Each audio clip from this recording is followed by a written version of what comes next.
글로벌 투자은행들이 잇따라 올해 우리나라의 경제 성장률 전망치를 올려잡고 있습니다. 반도체와 자동차 수출이 크게 늘면서 성장률을 끌어올릴 것이란 분석이 나오고 있습니다. 하이브와 자회사인 어도어 간의 내분이 전면전으로 치닫고 있습니다. 하이브 주가가 폭락하면서 시가총액이 이틀 새 8천억 원 넘게 사라졌습니다. 우리나라와 루마니아가 방산과 원전 분야 협력을 대폭 강화합니다. 두 나라 정상은 전략적 동반자 관계 강화를 위한 공동 성명을 채택했습니다. 부동산 경기 침체가 길어지면서 건설업계가 불황에 시달리고 있습니다. 3월 한 달 새 폐업한 소규모 건설사가 100곳이 넘는 것으로 나타났습니다.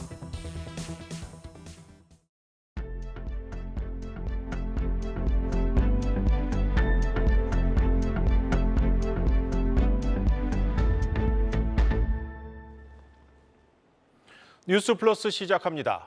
글로벌 투자은행들이 잇따라 올해 우리나라의 경제 성장률 전망치를 올려잡고 있습니다. 기대했던 것보다 이 성장률이 더 좋을 것이란 전망이 나오고 있습니다. 이 반도체와 자동차 수출이 더 크게 늘면서 이 전체 성장률을 끌어올릴 것이란 분석입니다. 첫 소식 한창률 기자입니다.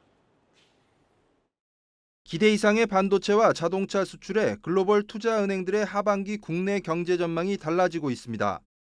5개월 연속 두 자릿수 증가를 보이고 있는 반도체 수출은 이번 달에도 지난해 같은 기간보다 늘어날 것으로 예상됩니다. 반도체와 함께 자동차 수출액도 1분기 175억 달러를 기록하며 역대 1분기 실적 중 최고치를 기록 중입니다. UBS는 메모리 반도체 분야의 수출과 생산에 대한 긍정적인 시각을 유지하며 전망치를 2.3%로 상향했고, 시티은행은 AI 투자에 따른 반도체 수요 증가와 설비 투자 확대로 성장률이 올라갈 것이라고 내다봤습니다.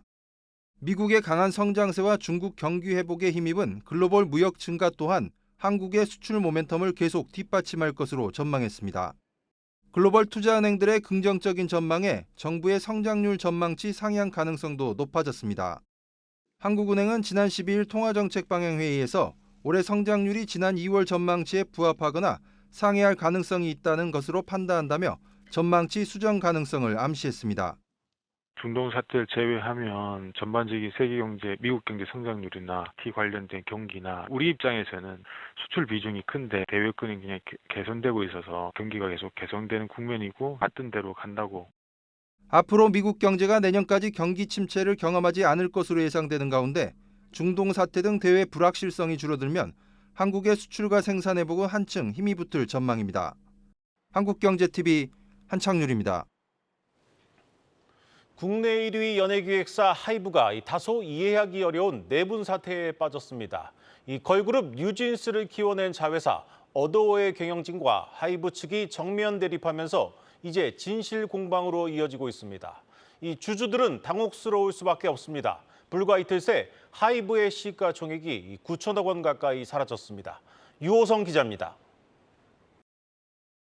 하이브 시가총액이 이틀 사이 8,500억 넘게 증발한 건 하이브 산하자회사인 어도어가 독립하려 한다는 소문이 퍼지면서입니다.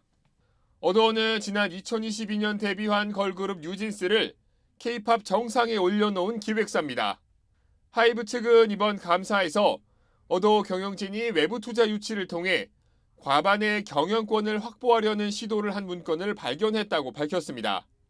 앞서 어도어 경영권 탈취 의혹이 불거지자 민 대표는 이 사태의 본질이 그룹 아일릿의 뉴진스 카피라는 입장을 보이고 있습니다.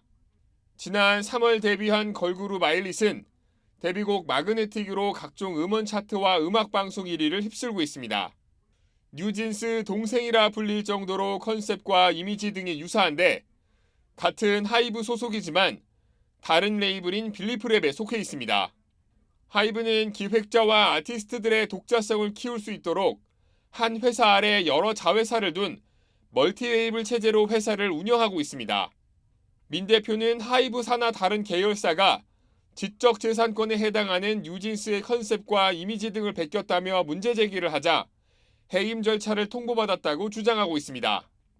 이 사태로 어도어가 하이브를 떠나 홀로 설 가능성은 크지 않을 걸로 전망됩니다. 어도어 지분은 모 회사인 하이브가 80%, 민 대표 등 어도어 경영진이 20%를 보유하고 있어 독자 행동이 어렵습니다. 하이브는 다음 달로 다가온 뉴진스 컴백은 예정대로 진행한다는 방침입니다. 한국경제TV 유호성입니다. 우리나라와 루마니아가 방산과 원전 등 전략 분야 협력을 대폭 강화하기로 했습니다. 윤석열 대통령과 클라우스 요하니스 루마니아 대통령은 오늘 정상회담을 열고 이 같은 내용을 담은 공동 성명을 채택했습니다. 임동진 기자입니다. 윤석열 대통령과 요하니스 루마니아 대통령이 이번 정상회담에서 가장 중점적으로 논의한 건 방산과 원전 분야입니다. 금년 방한을 계기로 현재 진행 중인 방산 원전 관련 협의 등이 좋은 결실을 맺기를 희망합니다. 먼저 방산 분야를 논의하며 윤 대통령은 전략적 동반자인 한국이 루마니아의 군 현대화 사업에 적극 기여할 수 있길 바란다고 강조했습니다. 양국은 군사훈련 교류, 기술 협력은 물론 우리 무기 체계의 루마니아 수출 확대를 지원키로 했습니다. 현재 국내 방산 기업들이 루마니아 수출에 공을 들이고 있는 상황인 만큼 이번 합의에 대한 기대감이 높습니다. 지난해 말 LIG 넥스원의 지대공 미사일 신궁에 대한 루마니아의 구매 계약이 체결된 데 이어 현재 한화 에어로스페이스와 현대 로템이 수주를 노리고 있습니다. 특히 한화 에어로스페이스의 경우 K9 자주포 계약에 막판 협상을 하고 있는 상황이라 이번 정상회담 이후 낭보가 전해질 가능성이 있습니다. 한국과 루마니아는 원전 분야에서도 협력을 가속화하기로 했습니다. 양국은 지난해 6월 한수원의 원전 3중 수소 제거 설비 건설 수주 이후 설비 개선, 소형 모듈 원자로 건설 등 우리 기업의 관련 사업 참여 확대를 추진 중입니다. 특히 루마니아 대통령은 방한 기간 동안 원전 주기기를 만드는 두산 에너빌리티 창원 공장을 시찰할 예정입니다. This shows that our partnership is not about words, it is about facts, and that it is about a very strong collaboration. 이외에도 양국은 무탄소 에너지, 항공 우주, 항만 인프라 등에서도 협력하고 투자를 확대할 계획입니다. 한국경제TV 임동진입니다.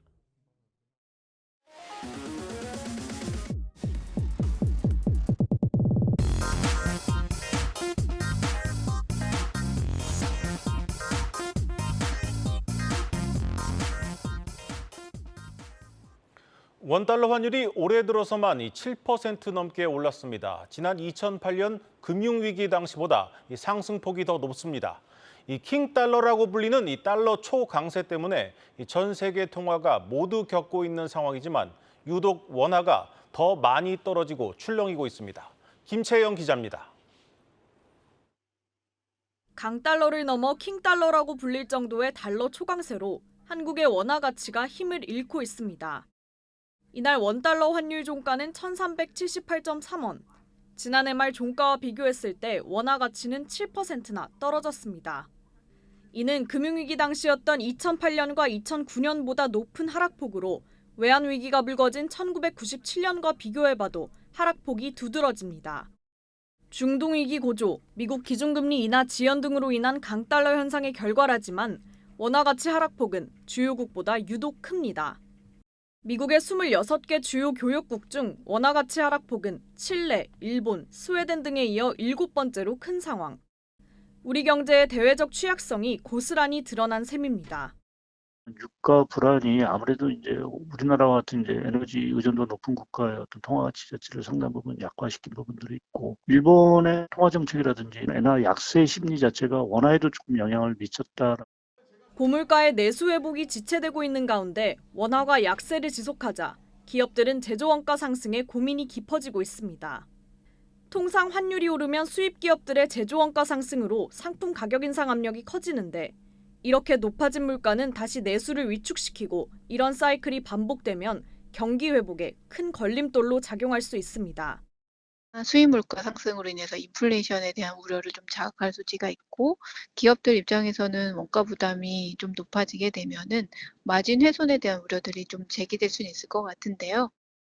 장중 1,400원을 돌파했던 원달러 환율은 외환 당국의 구두 개입으로 당장 급한 불길은 잡았지만 미국의 기준금리 인하 기대 지연과 중동 불안 고조로 언제 다시 튈지는 예측할 수 없어 근본적인 환율 방어 장치가 필요하다는 목소리가 높아지고 있습니다. 한국경제TV 김채영입니다. 경제부 전민정 기자 나왔습니다. 전 기자, 일단 이 지난주 1,400원 넘었던 이 원달러 환율 좀 이례적으로 이제 한일 양국이 구두 개입에 나서면서 좀 효과를 본 것 같습니다. 네, 그렇습니다. 지난 16일 원달러 환율이 역대 네 번째로 장중 1,400원을 돌파하자 연이틀 우리 외환 당국과 한일 재무장관까지 공동 구두 개입에 나서면서 달러 강세는 진정되는 모습을 보였습니다. 외환 시장은 인식 자체가 중요하기 때문에 어떤 식으로든 적절한 조치를 하겠다는 메시지를 시장에 던지는 것만으로도 효과가 있었던 거죠.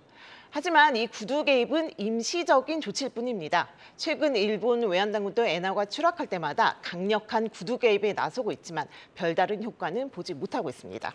네, 구두 개입과 동시에 외환 당국이 일정 부분 이 개입에 나선 것으로 보이긴 하는데 여기에 환율 변동성이 더 커질 경우 내놓을 수 있는 외환 당국의 다음 조치는 뭡니까? 네, 구두 개입은 간접 개입으로 분류되는데요. 그 다음 수순은 직접 개입입니다. 외환 당국은 환율 안정 효과를 높이기 위해 구두 개입과 함께 소량의 달러 매도 방식의 미세 조정에 나서기도 하는데요. 여기서 한 발 더 나아가서 대량의 달러 매도를 통해 좀 더 과감하게 시장에 개입하는 것이 직접 개입입니다. 하지만 정부는 여기 신중한 입장인데요. 인위적인 시장 개입으로 자칫 미국이 우리나라를 환율 조작국으로 지정하기라도 한다면 무역 제재 리스크를 떠안아야 하기 때문입니다.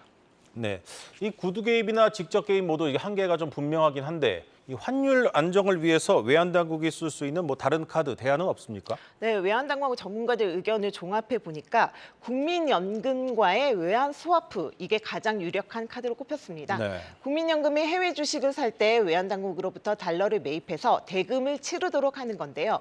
이 방식은 시장에서의 달러 수요를 줄여 환율 상승을 막는 데 도움이 됩니다. 또 수출입은행이나 정부가 조선사들의 환율 변동 위험을 피하기 위해 매도하는 선물안을 직접 매입한다거나 국내 기업의 해외 자회사 배당금을 활성화함으로써 달러 공급을 늘려서 환율을 떨어뜨리는 방법도 있습니다. 네. 이러한 환율 방어 수단들은 지난해 2022년 미국의 고강도 긴축으로 환율이 급등했던 당시 이루어졌던 추가적인 제도 개선 조치이기도 합니다. 네, 그런데 이제 현재 외환 보유고가 얼마나 되는지 궁금합니다. 이 강달러에 맞서서 외환 보유고를 쓰는 방식, 이런 환율 방어에 대한 우려도 분명히 있습니다. 네, 그렇습니다. 실제 환율 대응을 하느라고 외환 보유액이 많이 줄었는데요. 2021년 말 4,631억 달러에서 지난달 말에는 4,192억 달러로 400달러 이상 줄어든 상황입니다. 네. 그리고 지난해 세수 펑크가 심했잖아요. 그것 때문에 이제 세수 펑크로 환율 방어를 위해 쌓아둔 외국환 평형 기금이라는 데서 20조 원을 끌어다 썼습니다. 그러다 보니까 외환 시장 대응력이 약화된 것 아니냐는 우려가 나오는 것도 사실입니다. 네. 결국에는 경상수지 방어를 위한 수출 총력전을 펼쳐서 외환 보유고를 지키는 일이 근본적으로 중요하다는 지적이 나오는데요.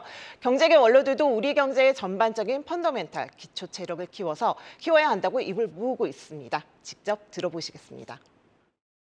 외환시장 직접 개입은 안 되는 거니까 시간이 걸려도 경쟁력을 높인다든가 수출 잘 되기만 바라고 방산 같은 것도 많이 하고 수출 노력하는 거가. 네, 또 궁극적으로는 외환시장 개방과 주주 환원 확대 등을 통해서 코리아 디스카운트를 해소해서 국내 자본의 해외 이탈을 막고 세계 채권 지수 위비라고 하죠. 세계 채권 지수 편입을 통해서 달러 유입 통로를 확대하는 것도 외환시장 안정에 필요한 조치가 아닐까 싶습니다. 네, 잘 들었습니다. 이슈 플러스 전민정 기자였습니다.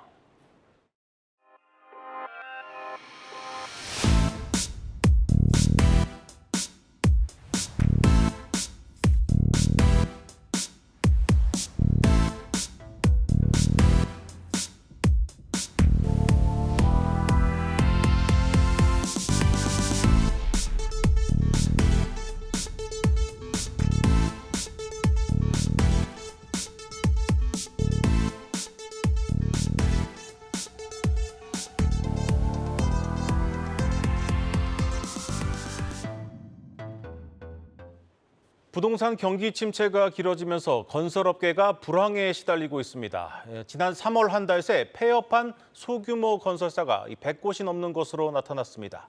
이 본격적인 구조 조정을 앞두고 건설업계에 위기감이 감돌고 있습니다. 신동호 기자입니다. 매달 반복됐던 건설업계의 위기설이 이번에는 심각하게 떠오르고 있습니다. 총선에서 야권이 압승하면서 부실 건설사에 대한 구조조정이 속도를 낼 것으로 보이기 때문입니다. 당초 정부와 여당은 건설사 부담 경감을 위해 유동성 공급에 초점을 맞췄지만 야권은 신속한 부실 정리를 강조해 왔습니다. 특히 최근 중동 사태로 대내외 불확실성이 커지면서 상황은 더욱 악화될 것으로 보입니다. 가까지도 높으면 사고 현상입니다. 고금리에 고물가에 고유가에 고환율. 이게 지속된다면 건설 시장은 어려울 수밖에 없습니다. 환경 조건이 부동산 시장을 압박하고 있기 때문에 살아나기 쉽지 않다. 상대적으로 타격이 큰 중소건설사들은 이미 한계를 넘어섰다는 분석이 나옵니다. 실제로 지난달 종합건설업 폐업 건수는 104건으로 1년 전보다 25% 증가했습니다. 올해 들어 부도가 난 건설업체만 해도 모두 9곳에 달합니다. 지방을 중심으로 급증한 미분양 주택이 수도권까지 위협하고 있다는 점도 부담 요인입니다. 경기 안성을 포함한 9곳이 미분양 관리 지역으로 지정됐고 악성 미분양도 7개월째 늘면서 12,000여 가구에 달했습니다. 시장에선 총선 전 정부가 틀어막고 있던 부동산 PF 부실이 결국 수면 위로 드러날 것으로 우려하고 있습니다. 정부는 건설업계 위기설이 나올 때마다 근거가 없다며 일축했지만 업계에서는 이미 위기가 시작된 것으로 보는 분위기입니다. 한국경제TV 신동호입니다. 건설업계뿐만 아니라 이 제약 바이오 업계에도 한파가 이어지고 있습니다. 이 보릿고개가 길어지자 주식이나 땅, 건물 등 돈이 될 만한 자산들을 모두 팔아서 현금 확보에 나서고 있습니다. 박승원 기자입니다. 의료기기 전문기업 플라즈맵은 최근 대구광역시의 토지와 건물을 57억 원에 양도한다고 밝혔습니다. 표면적인 이유는 기존 공장 설립 계획 변경에 따른 것이지만 지난해 200억 원에 달하는 손실을 본 데 따른 유동성 확보 차원인 것으로 풀이됩니다.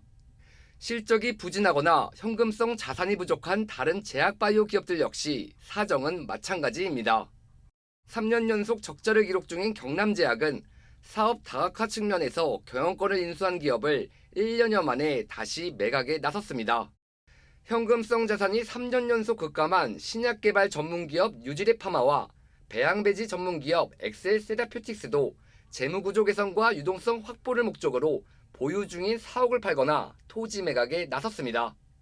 지난 2022년 하반기부터 닥친 투자 한파가 올해부턴 다소 풀릴 것으로 기대됐지만 미국의 금리 인하 기대감이 후퇴하면서 투자 혹한기가 이어진 영향입니다.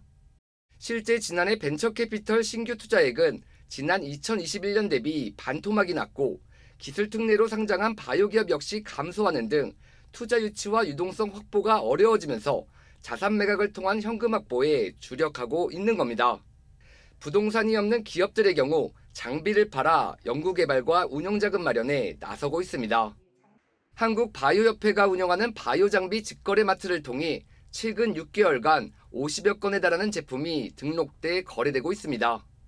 이처럼 기업 나름대로 유동성 확보에 안간힘을 쏟고 있지만 투자 환경 개선이 쉽지 않아 한계가 있을 수밖에 없는 상황.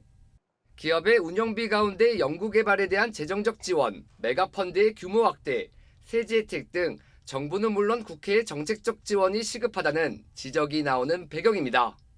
메가펀드나 여러 가지 R&D 비용을 통해 가지고 민간 투자가 활성화시켜주게 만들어야 되거든요. 결국 민간 투자가 활성화되려면 투자했을 때 어떤 인센티브나 세제 혜택이나 이러한 것들이 연쇄적으로 같이 정책적인 제안이 나와야지 그게 선순환적으로 가는데 고금리의 고환율, 고물가 등 삼고 악재로 투자 혹한기가 지속되는 가운데 국내 제약 바이오업계의 힘겨운 버티기는 당분간 계속될 전망입니다. 한국경제TV 박승원입니다. 우리나라의 재생에너지 발전 비중은 OECD 경제개발협력기구 국가 중 꼴찌입니다. 특히 이 바람을 활용한 풍력 발전 비중은 0.6%에 불과한데 이 삼면이 바다여서 해상 풍력에 유리한 조건을 가진 우리나라로선 아쉬운 현실입니다. 이 전체 전력의 54%를 이 풍력 발전으로 만드는 나라 이 덴마크를 강미선 기자가 다녀왔습니다. 이곳은 세계 최대 해상풍력 항만인 덴마크 SBL입니다. 유럽 해상풍력 단지에 필요한 부품 절반 이상이 바로 이곳에서 운송됩니다. 이 같은 지원 항만은 해상풍력 사업의 필수 인프라입니다. 타워, 블레이드 등 해상풍력 구조물들의 크기는 90에서 100m로 거대해 육지 수송이 사실상 불가능하기 때문입니다. 2029년까지 수요가 꽉 차 있는 만큼 5년 뒤 SBL 항만의 직접 고용 일자리는 8,000명 가까이 늘어날 전망입니다. Jamen altså, meget af det, der sker nede på havnen, det er også til glæde for de unge mennesker. Der sker flere aktiviteter dernede. Vi har jo et lille caféområde nede på havnen.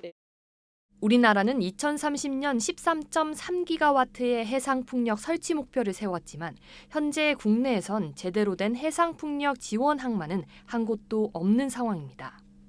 해상풍력 지원 항만 조성이 늦어지면 부품 운송 등의 병목 현상이 빚어질 수 있는데 이는 항만 혼자 해결할 수 있는 부분이 아니라고 조언합니다. In our case, it has been taking 20 years. This is not just about fixing a port. This is about building a new industry. And many companies and service, that is complex, takes time. You need to have universities involved. You need to have a lot of different people involved. 항만 인프라와 함께 해상풍력의 속도를 더해주는 법안 마련도 시급합니다. 1970년 설립된 덴마크 오스테드사는 석유 가스에너지 공사로 시작했지만 친환경 에너지 전환으로 세계 1위 해상풍력 개발 업체로 완전히 탈바꿈했습니다. 이 같은 변신에는 2008년 제정된 덴마크 원스톱샵 제도가 결정적이었습니다. 정부가 인허가와 민원 사항까지 일괄 처리해 사업 기간을 평균 2년 10개월로 줄인 겁니다. 한국은 정부가 아닌 기업이 혼자 나서야 해 평균 6년 이상이 걸립니다. When it comes to the one-stop shop, I think it has been helpful in terms of reducing risks because it has been one entity that has been dealing with all the different questions. So we don't need to reach out to many separate institutions to get the answers and the replies that we need. 풍력 타워 분야 세계 1위인 국내 기업 CS-윈드. 해외 생산법인만 8곳에 달하는데 국내에선 3년 전 부지를 확보했지만 첫 삽조차 뜨지 못했습니다. 한국에서도 타워를 제조하려고 공장도 군산에 이미 확보를 해놨어요. 법 제어가 좀 빨리 됐으면. 지금 유럽 같은 데는 그런 것들이 다 법이 다 정비가 돼서. 한국판 원스톱샵 제도인 해상풍력 촉진법은 3년째 국회에 계류 중으로 21대 국회가 끝나는 한 달 뒤면 자동 폐기됩니다. 정부는 2030년 100조 원 규모의 국내 해상풍력 시장이 열릴 것이라고 자신하지만 현장에선 각종 규제와 법안 미비로 골든타임을 놓칠 위기라고 지적합니다. 한국경제TV 강미선입니다.